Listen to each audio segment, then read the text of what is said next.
Yo, what's up, everybody? This is your boy Jay Hyde, and welcome back to the channel, y'all. And y'all see it, we are in it. State of Decay 3. State of Decay 3 news, y'all. We finally have gotten news on State of Decay 3. We've been waiting for this day for years now. I want to say since like 2020 when we got that first ever trailer with the zombie deer and the lady in the woods camping in the snow. You guys remember that trailer? Well, forget about it. Forget about that trailer. We got news a couple days ago. Well, not a couple days ago, but at this point, maybe last week, we got an exclusive interview from Sunny Games. My boy Sunny Games.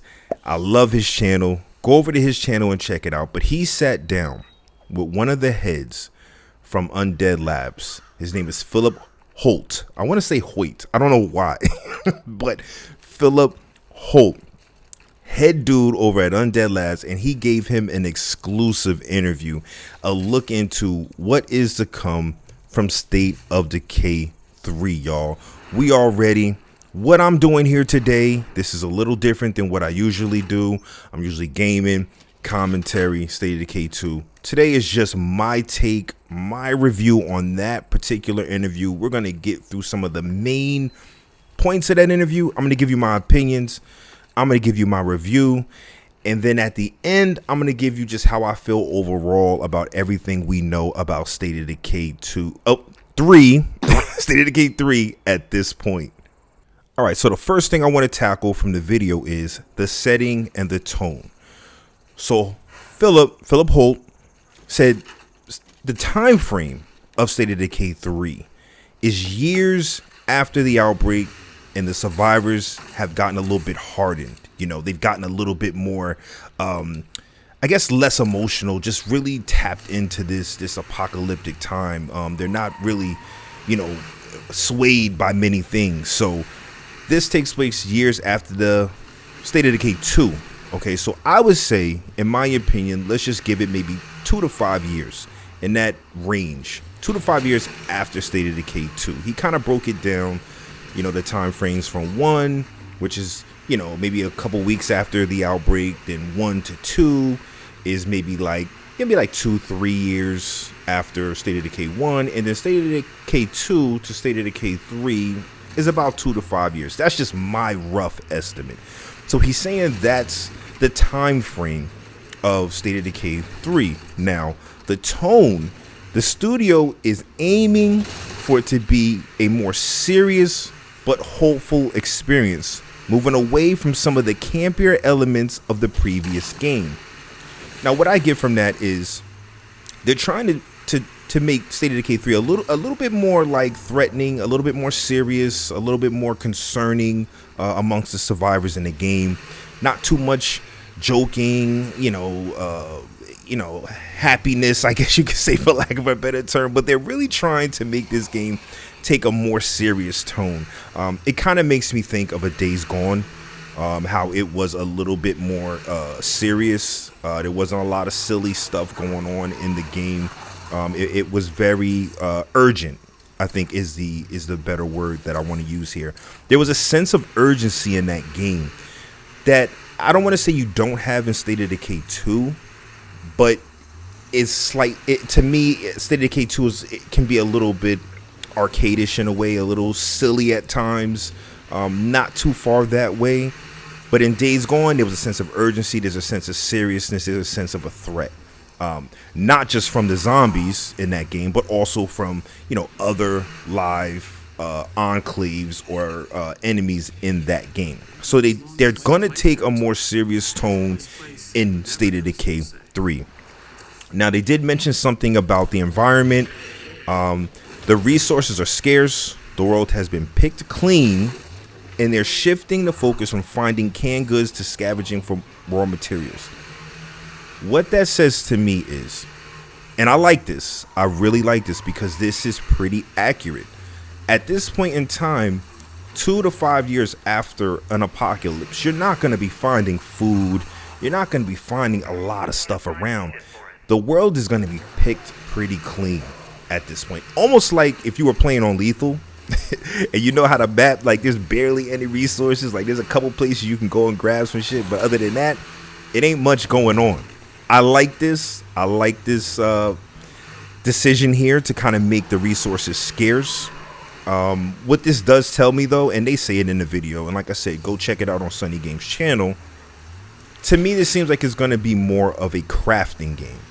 You're going to have to craft a lot of the materials, a lot of the weapons, a lot of, you know, things that you're going to need at your base, things you're going to carry, your guns, your explosives, you know, your incineraries, things of that nature. You're not going to really find a lot of that out in the world. So a lot of your scavenging, a lot of your looting is going to be for parts to bring back to your community to craft and make items. I love this idea. It kind of makes me think a little bit of DayZ in a way, like where you kind of had to craft a lot of things. So I'm kind of excited about this. I'm interested on how they're going to pull this off. I'm a little nervous about it as well, even though I'm excited about it, is because I just hope that we don't get too much goofy silliness with the making of weapons and items in State of Decay 3.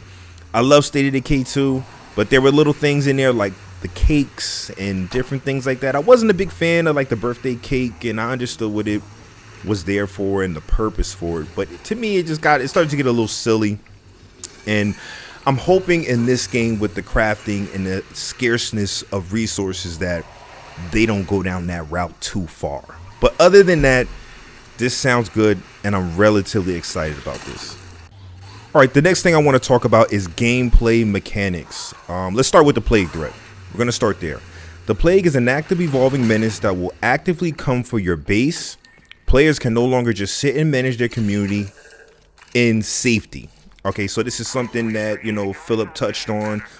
He said in the previous game you were kind of able to sit at your base, and even Sonny mentioned it. Sometimes, you know, he could sit at his base and just manage, you know, things and not really worry about the threat out in the world. But he said in this game, the Plague is going to come for your ass. It's not going to give you no time to chill. If you sitting back, chilling, base building, you know, doing things like that, chilling at your base, the Plague is going to actively come for you, and it is going to wreck shit. It's going to wreck house. It's going to come for you. Okay, so that's one thing that he talked about. Now, in terms of that, this makes me think of the current system they have in State of Decay 2, right? So the current system they have in State of Decay 2 is, you know, when you wake a Plague heart, the Plague does come for you. So it makes me think they're going to build upon that to a certain extent, that they're going to still kind of carry on that active Plague coming for you. So this is not anything new. This is not anything new. The game State of Decay 2 does that now. I mean, in previous, you know, prior to, you know, some of those later updates, I mean, the Plague, you know, if you were on the higher difficulties like Nightmare or Lethal, maybe not so much Dread, if you stayed at your base long enough, you know, you would have freak zombies and hordes popping up all around your base. Now, sometimes it can create an issue. You might get some at your base, but most of the times you wouldn't. You would just feel the threat and the presence around your base. Now, with the later updates with the Plague territory and waking up Plague hearts, right? The Plague actively came for you when you woke up a Plague heart. So what I'm wondering is, with this, is it going to be, if you wake up a Plague heart, are we going to get the same kind of, you know, threat of the Plague coming for you? Or is it just going to be whatever? You don't even have to wake up a Plague heart. The threat is going to be coming to your door. So that's pretty interesting. That's definitely going to ratchet shit up a bit in the game for sure. You ain't going to be able to chill like we used to. So I'm interested for that. That sounds awesome. Again, we're going to tap into the crafting and making culture. Scavenged materials are used to craft improvised weapons and devices, i.e. they mentioned something, a tea kettle that attracts zombies and explodes. That was one example that Philip gave. That, again, we touched on that before. That sounds cool. I'm just hoping they don't go too silly with that. But I understand where they're going with it. The next thing they tackled was combat and movement. There's going to be a significant focus on locomotion and responsive controls to make the characters feel more fluid. I'm all for it. I'm always, you know, down for making players and the controls feel a lot smoother. making it feel a lot natural, making it more responsive. I'm all for that. So I don't think State of Decay 2 is bad at that. Thinking off the top of my head, it's relatively responsive unless you get some sort of bug. So if they're going to take it from State of Decay 2 up a notch in terms of player fluid and movement, I'm with it. Another thing he talked about in game mechanics, which is a huge thing, this is a staple for State of Decay: permadeath. They're not getting rid of permadeath. It's going to remain a core staple to ensure the decisions that you make have emotional consequences. I think this is one of the things that makes State of Decay one of the best franchises out there. The fact that you can't just do stupid shit, make a mistake, go try something and die and then restart with that player. No, you make a stupid mistake, you go out there unprepared, you run out of gas or you explode your vehicle into a jug or a bloater. That's it. That player's gone forever. So I'm glad they're sticking to that. That is a staple with State of Decay. And if they would have got rid of that, I guarantee you the community would have went crazy. So I'm glad they are staying with permadeath. All right, the next thing I want to talk about is the multiplayer and the technical side of that. What they are bringing to multiplayer. So in State of Decay 3, they're going to be bringing a shared world co-op features that's going to feature 4 players co-op with a server-based model, not peer-to-peer like State of Decay 2, allowing for an untethered experience where players can spread out across the map. This is going to be huge for State of Decay 3. I'm loving this. I'm not a big multiplayer gamer in general. Here and there, I'll play multiplayer. I have played multiplayer State of Decay 2 in the past. Some with friends, some without friends. It's been an okay experience. It's pretty decent. The biggest hang up on it is the tethering. When you get too far away from each other, it gets weird. And you don't feel like you can really spread out and do different tasks. Like this player can go here and get food. This player can go get meds. This player can go get materials. You're kind of really stuck together. I mean, you can stay in a pretty decent range of each other. You'll see the circle, but other than that, you're kind of stuck very close. So this is going to be good that you can spread out on the map, go to far ends of the map, do separate things, and then meet back up, to bring resources back and intel. And what they also said, okay, so the shared world, when I mean by shared world, the next thing that I'm going to talk about is there's going to be shared communities in this game, y'all. There's going to be shared communities. Okay, so let's think about State of Decay 2. State of Decay 2, there was no shared community. When you went into somebody else's server to help them, you would be helping their community. There would be really no contribution to you or your community in your game, right? So in this game, they're going to make shared communities where you can invite people into the community that you are doing, create a community together, and you guys can actively be building this community together, right? So if the host server, let's say the host, whoever really created it, is not on, whoever's added to that community server can jump in and work on that community, even when the host isn't even there. Now, the one thing they stress is that you better hope that whoever you invite into your community is a friend. Okay? Like somebody you're really cool with, family.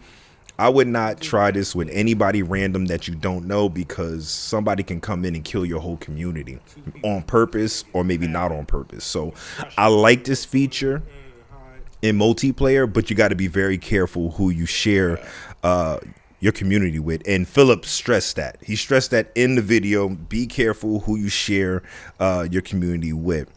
They also have had partnerships to assist with this technology. Some of you guys, we kind of know about this. The Coalition Studios, Obsidian, for the technology, and them sharing their expertise in coding. I believe one of these studios, and I'm not really sure about this, don't hold me to it.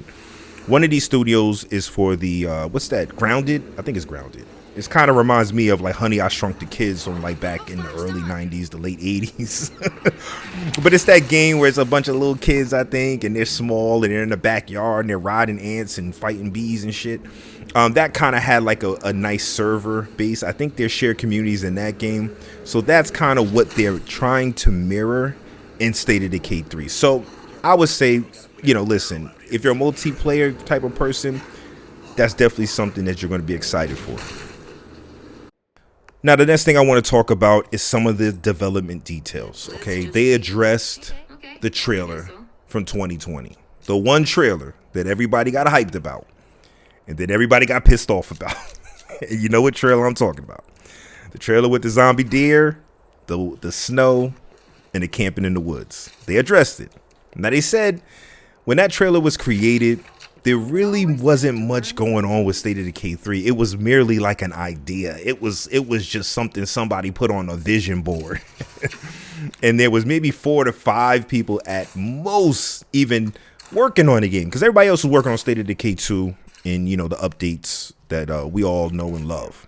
So this was more of like a concept thing, just like throwing ideas out there, making a concept video and putting it out. Now, I don't know if that was a great idea because, you kind of lead people. I don't want to say lead people along, but you get them to think that they're going to have all these things. And then you pull it back and say, no, we're not having some of these things. But the thing he did say, he confirmed that there is not going to be any zombie animals. We're not getting zombie animals at all. But he did not totally wave off everything in the trailer. I kind of read between the lines a little bit here. And what I felt is that we might get some weather. I don't know if we're going to get snow, but we might get some weather. I've seen some other channels that have been covering the news, and somebody showed a screenshot of some sort of gameplay. Because they do have gameplay, and I might talk about that and get into those screenshots in another video. Where it looks like there might be snow, it looks like there might be puddles on the ground and different things. So we might be getting some form of weather in this game. We might be getting some form of camping in this game. Now, this is just my speculation. He did not confirm any of this. But he didn't turn down everything in that trailer. He didn't turn down everything. The one thing he was adamant about was the zombie. Or the zombie deer, I should say. He did not shoot down weather, and he did not shoot down camping. So I'm feeling very, very positive about us probably getting weather and some form of camping in this game. Possibly. The next thing I want to talk about is the alpha and beta testing. They did advertise that. Brant, who is also we all know Brant from Undead Labs, they had a video. He put a video out where they were talking about the alpha and beta testing, where people can sign up and become alpha testers, which that pretty much means that you're going to be able to play State of Decay 3 as it is right now, give feedback that's going to help them develop the game, into where they want it to be at the time of launch. So I signed up for it. I hope I get it. If not, it's not a big deal. I don't really know if I really want to play the game at this point in time. I kind of still want to be surprised. But if I get the opportunity, I'm going to take it for sure. And I would love to be part of the alpha or beta testing. So if you want to do that, go to the State of Decay website. It's up there. I don't know if you're going to be able to get on it now. It's flooded and it's already been a couple days. But try it. Go to State of Decay website. I believe it's Playtest State of Decay.com is the official one. Don't quote me on that. I'll put that down in the description or pin it in the comments. But you can go sign up for that and play the game now. There's been a bunch of people. There's been a player council. You'll hear about it in the video. That's been already playing the game for like a year, and they've given their their takes on the game at this point in time. I know one for sure is Sunny Games. He's played it, so head over to his channel and check his opinions out on what he's played so far. Also, I believe, don't quote me on this, Brian Menard, I think he's part of that council as well. I think he's played the game for a year now, so he also will give his opinions on his channel. Check out his channel as well. So that's awesome. I hope I make it, but it is what it is. You gotta be in it to win it. You know what I'm saying? It's like the lottery or some shit. Okay, and the final thing I'm going to talk, well, not the final, but the final thing from the video that I'm going to address, and then I'll go off on my own little tangent here on a couple things, is the release date. There is no release date right now, you guys. There is no release date. There is no window. There is nothing. Philip Holt gave us nothing on that. So we're not gonna know, but you know, we're able to speculate. We're able to talk about it on ourselves here. So let's talk about it. Right? This is Jay Hyde's opinion. This is what I think, y'all. Take it with a grain of salt. I think we're gonna see State of Decay 3 possibly in 2027. I think we're gonna see State of Decay 3 in 2027. The latest I will go on my prediction is 2028. And the reason why I say 2027 is because we're already entering the alpha and beta stages of testing. That's not that far off from release. And if you watch the video and listen to Philip Holt, he said soon. He said soon. Even though he wasn't giving us dates and times, he said soon. So I think we're in those beginning stages of a release. They just want to fine tune a couple things and get things in order, get feedback, add, take away things before they get to a point of, you know, maybe giving us a launch date. But I'm gonna say we're gonna see this game 2027, and my secondary is early 2028. But that's not that far off. We're in 2026. We're already in April, damn near May, so we could be seeing this game sooner than we think. All right, so this is what I want to talk about now.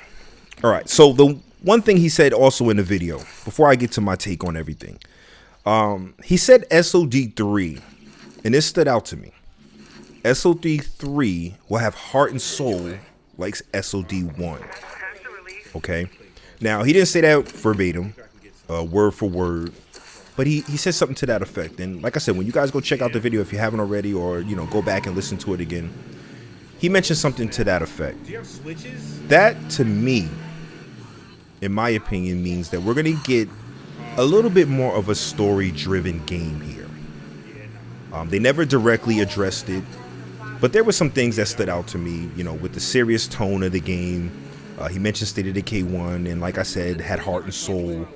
And State of Decay 2 was not much story, just more of a sandbox game, just in general. It was a sandbox game. There was no real story that led you anywhere. The only story we got was really Heartland. That was more story driven. But other than that, the basic game is not. I think this game is going to have more story. I think it's going to be a little bit of a combination of State of Decay 2 and State of Decay 1. Almost like a Heartland in a way. But a little bit more story investment. I like that. I like games with a little bit more of a story investment. It kind of brings the emotional part of the game up. You know, the stakes are high, the seriousness, the urgency of the game. So I think that's my prediction. That's what State of Decay 3 is going to be. It's going to be more of a Heartland, story-driven type game with still the sandbox element. He did mention that players like doing their own thing. They're big on doing their own thing, and they love that. So they're not going to take that away from us. They're not going to take away the sandbox element. We're still going to have it. But I think they want to push this game into a story-driven, I guess a story-driven, you know, lane, for lack of a better term. I think that's good for the series in general. I think it's going to bring more people on. And I think it's going to make people take this game a little bit more seriously than we have. We have our core gamers, but the casual people who maybe never played or don't play much. I think that's really going to bring people in because a lot of people like story-driven games. You know, it gives you a sense of what's going on. Why am I doing this? Why do we feel this way? Why is this happening? How did this happen? So I'm excited about that. That was something that I've advocated for. And if you follow my channel, you know how I feel about that. The one thing like I said, I'm going to tap into again. He said the plague is going to be very active. They did mention a lot of like the zombie TV shows, i.e. Walking Dead and things like that. So I believe we could see some scenarios from maybe Walking Dead or other zombie shows. I'm thinking of like State of Decay, Walking Dead, when they had that huge horde they had to direct and get out of a city, or you know, you throw a huge horde at your enemy's base or different things like that. So maybe not exactly Maybe not exactly how those things were and played out, but we could see some scenarios like that. He did kind of mention, you know, things along those lines. Like I said, go back and check the video out. You'll hear it for yourself. All right, overall, let's get ready to wrap this video up. I've held you guys here for about 20-something minutes already. Overall, I'm super hyped and excited. I'm super hyped and excited. This is a major win, a major go, as my man Floss would say. I love what I'm hearing. This is all news is good news. To hear anything about State of Decay 3 at this point is great news. So I'm excited overall. Now, I'm not a hype beast. You know, I'm not trying to just jump on the Undead Labs nutsack and ride it to the sunset. Wait, what? I'm not trying to do that. I do have some reservations. I do have some things I'm a little, you know, I don't want to say concerned about, but kind of like, okay. We'll maybe talk about that in another video. I'll get into that. I want to do another video that talks more about the gameplay we saw in one of the videos, some of the screenshots, some of the pictures we saw. I want to kind of break that down a bit and talk about that. And maybe that's when I'll express some concerns that I might have for the game as we know it right now. But for now, this is just where I stand in terms of State of Decay 3, the Sunny Games interview, the Philip Holt interview. So that's where I stand with it. I might get in a little deeper with other videos, but that's where we're going to end this video at today. I'm hyped. I'm excited. So, and with that, we're going to end the video here today. Don't forget to like, comment, and subscribe if you enjoyed this content.